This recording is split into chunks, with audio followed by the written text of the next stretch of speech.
ഒരു കാര്യമുണ്ട്. ചോറ് ഇവിടെയും കൂറ് അവിടെയും ആ നിലയ്ക്ക് മേയർ പെരുമാറുന്നു എന്ന് പറയുന്നു.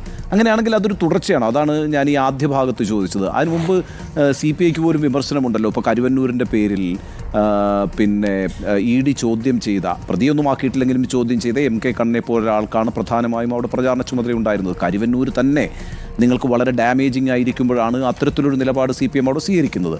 CPMൻ്റെ ഇപ്പം ഇടതുപക്ഷത്തിൻ്റെ മേയറായിട്ടുള്ള ആളെക്കുറിച്ച് താങ്കൾ പറയുന്നു ചോറ് ഇവിടെയും കൂറ് അവിടെയുമാണെന്നൊക്കെ. അപ്പോൾ ഇതിൻ്റെ തെരഞ്ഞെടുപ്പിന് മുമ്പും അതിന് ശേഷവും ഒക്കെ ആയിട്ട് ഈ CPM അവിടെ എടുക്കുന്ന ഒരു സമീപനം അതൊരു തുടർച്ചയാണോ? അതൊക്കെ വളരെ ഡാമേജിങ് ആയിട്ടില്ല. അതാണ് ഞാൻ ആദ്യ ഘട്ടത്തിൽ ചോദിച്ചത് സുനിൽകുമാറിനോട്. CPMൻ്റെ അവിടുത്തെ പ്രവർത്തനങ്ങൾ വേണ്ടത്ര ശക്തമായിരുന്നോ ഈ തിരഞ്ഞെടുപ്പിൽ എന്ന്? ഒരു സംശയം ഞാൻ വീണ്ടും ആവർത്തിച്ച് പറഞ്ഞു. ഞാൻ ആ തെരഞ്ഞെടുപ്പിലെ സ്ഥാനാർത്ഥിയായി CPMൻ്റെ സഹാക്കളുടെ ആത്മാർത്ഥമായ പ്രവർത്തനങ്ങൾ നേരിട്ട് അനുഭവിച്ചൊരു വ്യക്തിയാണ് ഞാൻ. പിന്നെ ഞാൻ എങ്ങനെയാണ് അങ്ങനെ പറയാൻ പറ്റുണ്ണി?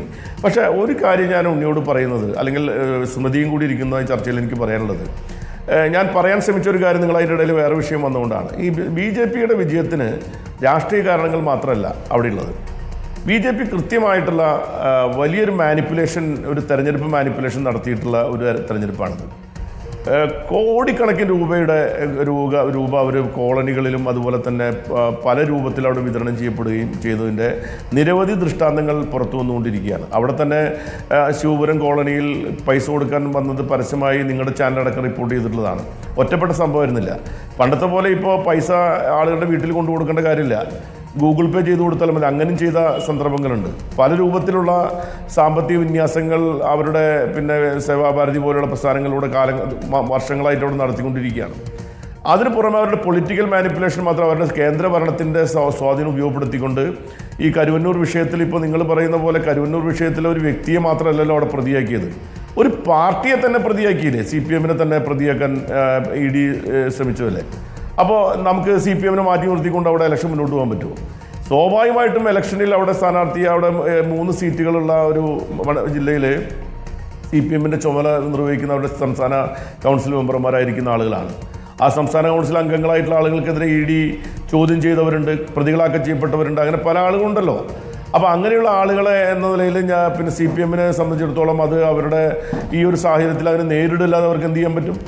അപ്പോൾ അതിൻ്റെ ഭാഗമായി അവർ ED ചോദ്യം ചെയ്ത ഒരു പ്രതിയായിട്ടുള്ള, അല്ലെങ്കിൽ പ്രതി എന്ന് പറയാൻ കഴിയും, ചോദ്യം ചെയ്ത ആളാണ് അവിടെ സ്ഥാനാർത്ഥിയുടെ ഇലക്ഷൻ കമ്മിറ്റി പ്രസിഡൻ്റായി വർക്ക് ചെയ്തത് എന്നുള്ളതൊരു വസ്തുതയാണെങ്കിലും അത് പിന്നെ BJP ഈ ഇടതുപക്ഷ ജനാധിപത്യ മുന്നണിയെ അതിൻ്റെ പ്രധാനപ്പെട്ട അത് നയിച്ചുകൊണ്ടിരിക്കുന്ന രാഷ്ട്രീയ പ്രസ്ഥാനത്തിൻ്റെ നേതാക്കന്മാരെയും ഒക്കെ പ്രതിക്കൂട്ടിൽ നിർത്തുന്ന ഒരു സാഹചര്യം തൃശ്ശൂരിൽ പ്രത്യേകമായി സംഭവിച്ചു എന്നുള്ളത് ഒരു വസ്തുതയാണ്.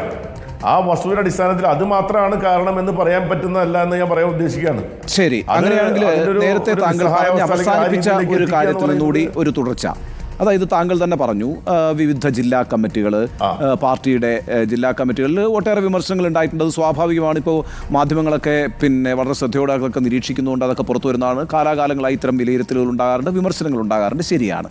ഇപ്പോൾ ജില്ലാ കമ്മിറ്റികളിലും അങ്ങനെയുള്ള താഴെ ഘടകങ്ങളിലൊക്കെ CPIയുടെ കാര്യമാണ് ഞാൻ പറയുന്നത്, വലിയ വിമർശനങ്ങൾ സർക്കാരിനെതിരെയും മുഖ്യമന്ത്രിക്കെതിരെയും സ്വന്തം മന്ത്രിമാർക്കെതിരെയും ഒക്കെ ഉണ്ടായി. എന്നാൽ ഈ പരാജയം വിലയിരുത്താൻ ചേർന്ന സംസ്ഥാന നേതൃയോഗം, ആ നേതൃയോഗത്തിൽ ഗൗരവമായ രീതിയിൽ ഈ വിഷയം ചർച്ച ചെയ്യപ്പെട്ടിട്ടുണ്ടോ? ഞാൻ ചോദിക്കാൻ കാരണം ഏതാണ്ട് CPMൻ്റെ ഈ പരാജയം വിലയിരുത്തൽ ഏതാണ്ട് 92 or 96 പേജുള്ളൊരു രേഖയായി തന്നെ അവർ സംസ്ഥാന സെക്രട്ടറി അവതരിപ്പിച്ചിട്ടുണ്ടാകും സമ്മേളനത്തിൽ. നിങ്ങൾക്ക് അങ്ങനെ ഒരു രേഖയുണ്ടായിരുന്നോ? ഞാൻ മനസ്സിലാക്കുന്ന 5 or 6 പേജുള്ള ഒരു രേഖയാണ് അവിടെ ഉണ്ടായിരുന്നത് എന്നാണ്. രണ്ടാമത്തെ കാര്യം, ആ സമ്മേളനം പുറത്ത് വാർത്തയായത് എങ്ങനെയാണ്? അത് വാർത്തയായത് VP സുനീറിൻ്റെ രാജ്യസഭാ അംഗത്വവുമായി ബന്ധപ്പെട്ട് 2 വിഭാഗങ്ങൾ ചേരിതിരിഞ്ഞ് അവിടെ തർക്കത്തിലേർപ്പെട്ടു എന്നുള്ളതാണ്. വിഭാഗീയതയാണ് CPIയിൽ വീണ്ടും ശക്തമാകുന്നത് എന്ന നിലയ്ക്കാണ്. അപ്പോൾ ആ ഗൗരവം നേതൃയോഗം പുലർത്തിയിരുന്നു സുനിൽകുമാർ? തീർച്ചയായിട്ടും ഞങ്ങളുടെ പാർട്ടിയുടെ ഒരു രേഖ അതിൽ അവതരിപ്പിക്കപ്പെട്ടു എന്ന് പറയുന്നതിന് പ്രധാനപ്പെട്ട കാര്യം, സാധാരണ നിലയിൽ പാർട്ടിയുടെ ഇത്തരം ഘട്ടങ്ങളിലെല്ലാം പാർട്ടി സംസ്ഥാന സെക്രട്ടറി നേരിട്ട് നടത്തുന്ന റിപ്പോർട്ടിംഗ് ഉണ്ട്. ആ റിപ്പോർട്ടിംഗ് അടക്കമുള്ളത് ചേർത്തുകൊണ്ടാണ് ഞങ്ങളുടെ റിപ്പോർട്ട് ചർച്ച നടക്കുന്നത്. ഞങ്ങളുടെ സിനോപ്സിസാണ് ഞങ്ങളുടെ റിപ്പോർട്ടിൻ്റെ ഭാഗമായിട്ട് എല്ലാ കാലഘട്ടത്തിലും അവതരിപ്പിക്കാറുള്ളത്. അതിൽ വിശദമായ അതിനൊപ്പം ഉണ്ടായിരുന്ന മറ്റു ഡീറ്റെയിൽസ് ഉണ്ടായിരുന്നു. അതായത് ഇപ്പോൾ ഇതിൻ്റെ സ്റ്റാറ്റിക്കലായിട്ട് ഡാറ്റാസ് എല്ലാം അതിൻ്റെ ഭാഗമായി റിപ്പോർട്ടിൻ്റെ ഭാഗമായിട്ട് വരുമ്പോൾ തന്നെ വളരെ വിശദമായ റിപ്പോർട്ട് ഒരു കാലത്തും സംസ്ഥാന കൗൺസിൽ അവതരിപ്പിക്കാറില്ല, രേഖ പ്രകാരം അവതരിപ്പിക്കാറില്ല. അതോടൊപ്പം തന്നെ പാർട്ടി സംസ്ഥാന സെക്രട്ടറി, കേന്ദ്ര നേതൃത്വത്തിലുള്ള ആളുകളെല്ലാം തന്നെ ഈ കാര്യങ്ങൾ സംബന്ധിച്ച് ഞങ്ങളുടെ താഴെത്തട്ടിലുള്ള ജില്ലാ നേതൃത്വത്തിൽ നടത്തിയിട്ടുള്ള ചർച്ചകളെല്ലാം ക്രോഡീകരിച്ചുകൊണ്ട് ആ ചർച്ചകളെല്ലാം ചുരുക്കി, അല്ലെങ്കിൽ അവിടെ ഉണ്ടായിട്ടുള്ള വികാരങ്ങൾ, അവിടെ ഉണ്ടായിരുന്ന നിഗമനങ്ങളെല്ലാം ചോർന്നു പോകാതെ അത് കൃത്യമായ രീതിയിൽ സംസ്ഥാന കൗൺസിൽ അവതരിപ്പിക്കുകയും അതിൻ്റെ അടിസ്ഥാനത്തിൽ ഞാൻ മനസ്സിലാക്കുന്ന ഒരു 12-14 മണിക്കൂറോളം CPIയുടെ സംസ്ഥാന കൗൺസിലിൽ സഖാക്കൾ ചർച്ചയിൽ പങ്കെടുത്തു. സാധാരണ ചർച്ചയിൽ പങ്കെടുക്കുന്നവരുടെ ചർച്ച നിയന്ത്രിക്കാറുണ്ട്, സമയം ക്രമീകരിക്കാറുണ്ട്. ഇത്തവണ കണ്ടൊരു കാര്യം, ചർച്ചയിൽ പങ്കെടുക്കാൻ പേര് കൊടുത്തവരുടെ സമയം പോലും നിയന്ത്രിക്കാതെ സഖാക്കൾ ചർച്ചയിൽ പങ്കെടുക്കാൻ അവസരം കൊടുത്തു എന്ന് പറയുന്നത് എനിക്ക് തോന്നുന്നു സമീപകാലത്തൊന്നും CPIയുടെ സംസ്ഥാന കൗൺസിൽ ഉണ്ടാവാത്ത കാര്യമാണ്. ആ കാര്യങ്ങളെല്ലാം ഞങ്ങൾ നടത്തിയുള്ള ഗൗരവതരമായ ചർച്ചകളേക്കാൾ കൂടുതലായി അവിടെ വന്നതെന്താണ്, ഒരിക്കലും അവിടെ സംഭവിച്ചു അല്ലെങ്കിൽ ആ രീതിയിൽ നടക്കാത്ത ചർച്ചയെ സംബന്ധിച്ച വാർത്തകളാണ് ഇവിടെ പുറത്തു വന്നിരിക്കുന്നത്. ഞങ്ങളുടെ പാർട്ടിക്കകത്ത് വീണ്ടും വിഭാഗീയതയുണ്ടെന്നും രാജ്യസഭ ഇലക്ഷനുമായി ബന്ധപ്പെട്ടുകൊണ്ട് എന്തോ വലിയ വിവാദങ്ങൾ സംഭവിച്ചിരിക്കുന്നു എന്ന നിലയിലുള്ള ചർച്ചകളാണ് അവിടെ ഉണ്ടായത്. വളരെ ആരോഗ്യകരമായ ചർച്ചയാണ് അവിടെ നടന്നിരിക്കുന്നത്. അത് തെരഞ്ഞെടുപ്പുമായി ബന്ധപ്പെട്ട് ഓരോ പ്രദേശത്തുണ്ടായിട്ടുള്ള പ്രത്യേകതകളോ അല്ലെങ്കിൽ അവർക്കുണ്ടായിട്ടുള്ള അഭിപ്രായങ്ങളൊക്കെ അവിടെ പ്രകടിപ്പിക്കപ്പെട്ടു. സ്വാഭാവികമായിട്ടും സംസ്ഥാന ഗവൺമെൻറ്റുമായി ബന്ധപ്പെട്ട വിമർശനങ്ങളുണ്ടാവും, അതോടൊപ്പം തന്നെ മന്ത്രിമാരെ പറ്റിയുള്ള വിമർശനങ്ങളുണ്ടാവും, പാർട്ടി നേതൃത്വത്തിൻ്റെ ഇടപെടലിനെ പറ്റിയുള്ള വിമർശനങ്ങളൊക്കെ ഈ കൗൺസിലിൻ്റെ ചർച്ചകളൊക്കെ ഉണ്ടാവും. അതെല്ലാ കൗൺസിൽ ചർച്ചകളുണ്ടാവുന്ന സാധാരണ കാര്യങ്ങളാണ്. പക്ഷേ അതൊന്നുമല്ല അവിടെ പുറത്തു വന്ന കാര്യങ്ങൾ. അവിടെ ഒരിക്കലും നടക്കാത്ത കാര്യങ്ങളെ പറ്റിയിട്ടുള്ള ഒരു വിവരങ്ങൾ രാജ്യസഭാ ബന്ധപ്പെട്ട ചർച്ചകൾ അതിനകത്ത് നടന്നു എന്നുള്ളത് നമ്മളുടെ സോഴ്സ് തന്നെ നമ്മളോട് വ്യക്തമാക്കുന്നതാണ്. ഇനി അത് സുനിൽകുമാർ യോഗത്തിൽ പങ്കെടുത്ത ആളും ഞാൻ പങ്കെടുക്കാത്ത ആളുമാണ്. താങ്കൾ നിഷേധിച്ചാൽ എനിക്കൊന്നും ചെയ്യാൻ കഴിയില്ല. പ്രശ്നം, കാനം രാജേന്ദ്രൻ്റെ മരണാനന്തരം വളരെ പെട്ടെന്ന് നമുക്കറിയുന്നത് പോലെ കോട്ടയം ജില്ലാ കമ്മിറ്റി ഓഫീസിലാണെന്നാണ് എൻ്റെ ഒരു ഓർമ്മ. അവിടെ വെച്ച് വളരെ തിരക്കിട്ടൊരു യോഗം ചേരുകയും ബിനോയ് വിശ്വത്തെ സംസ്ഥാന സെക്രട്ടറി ആക്കുകയും ചെയ്യുന്നു. കാനത്തിൻ്റെ ഒരു ആഗ്രഹം അദ്ദേഹത്തിന് നടക്കാൻ കഴിയാത്തൊരു സാഹചര്യത്തിൽ ബിനോയി ആ ചുമതല ഏൽപ്പിക്കണമെന്നായിരുന്നു എന്നും അങ്ങനൊരു കത്തുണ്ട് എന്നുമൊക്കെ പറയപ്പെടുന്നു. പിന്നീട് അതേ മാതൃകയിൽ കാനത്തിൻ്റെ ആഗ്രഹം എന്ന മട്ടിൽ PP സുനീറിനെ രാജ്യസഭാ സ്ഥാനാർത്ഥിയാക്കുന്നു. അക്കാര്യത്തിൽ വിമർശനങ്ങളുള്ളൊരു പക്ഷം ആ പാർട്ടിക്കകത്തുണ്ട്. ആ വിമർശനം ഉന്നയിക്കപ്പെട്ടിരുന്നു.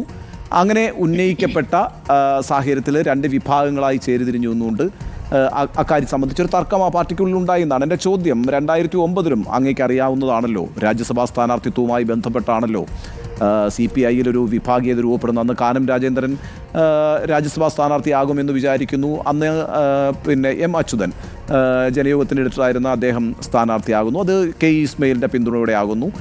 അപ്പോൾ ആ സമയം മുതൽ പിന്നീട് സംസ്ഥാന സെക്രട്ടറി ആയിട്ട് വെളിയം ഭാർഗവനെ മാറ്റുന്ന CK ചന്ദ്രപ്പൻ വരുന്ന നീക്കം മുതൽ പിന്നെ വിഭാഗീയത ശക്തമാവുകയും കാനം പിടിച്ചെടുക്കുകയുമാണ് പാർട്ടി. ആ രീതിയിലൊക്കെയാണ് ആ വാർത്തകൾ പുറത്തേക്ക് വന്നിട്ടുള്ളത്. വീണ്ടും ഒരു രാജ്യസഭാ സീറ്റിനെ ചൊല്ലി ഇത്തരത്തിലൊരു തർക്കം മൂർച്ഛിക്കുകയാണോ CPIയിൽ? ഇവിടെ എൻ്റെ മുമ്പിലേക്ക് വെച്ച ചോദ്യത്തിനകത്ത് തന്നെ ഒരുപാട് തെറ്റായ കാര്യങ്ങളുണ്ട്. ഞാനതിന് നേരിട്ട് മറുപടി പറഞ്ഞാൽ ഇത് കേൾക്കുന്ന CPI സഖാക്കൾ വിചാരിക്കും ഈ ഉണ്ണി വന്ന് പറഞ്ഞ കാര്യങ്ങളൊക്കെ സുനിൽ അംഗീകരിച്ചോ. ഒന്ന്, 2009 നടന്ന ഒരു രാജ്യസഭ ഇലക്ഷനുമായി ബന്ധപ്പെട്ട് CPIയിൽ വിഭാഗീയത ഉടലെടുത്തു എന്ന് പറയുന്നതൊന്നും ശരിയായ കാര്യമില്ല.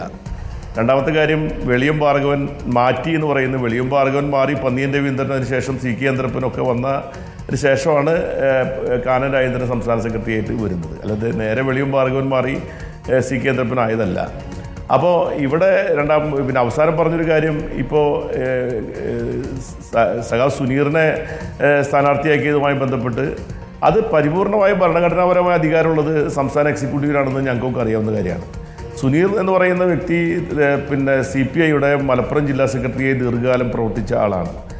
2 തവണ ലോക്സഭയിലേക്കും അതുപോലെ തന്നെ മറ്റ് സംസ്ഥാന നിയമസഭയിലേക്കും മത്സരിച്ച് പരാജയപ്പെടുകയും പിന്നീട് സംസ്ഥാന എക്സിക്യൂട്ടീവിൽ കുറേ കാലം പ്രവർത്തിക്കുകയും പിന്നീട് സംസ്ഥാന അസിസ്റ്റന്റ് സെക്രട്ടറിയായി വരികയും ചെയ്തിട്ടുള്ള ചെറുപ്പക്കാരുടെ ഇടയിൽ നിന്ന് വളർന്നു വന്നൊരു സഖാവാണ് സഖാവ് PP സുനീർ. അങ്ങനെ ഒരു സഖാവിനെ സ്ഥാനാർത്ഥിയാക്കുന്നതിന് ഈ പറയുന്ന പ്രത്യേകിച്ച് ഒരു കാറ്റഗറിയുടെ ആവശ്യവും പാർട്ടിയെ സംബന്ധിച്ചില്ല.